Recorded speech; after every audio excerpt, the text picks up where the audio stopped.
జాగ్రత్త ఓయమ్మ.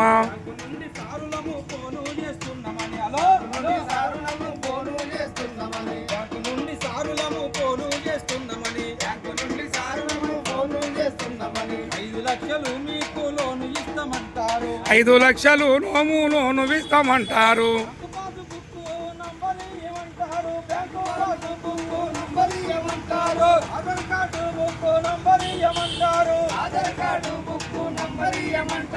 ఆటలలో పెడతారు మస్క కొట్టిపోతారు. సైబరు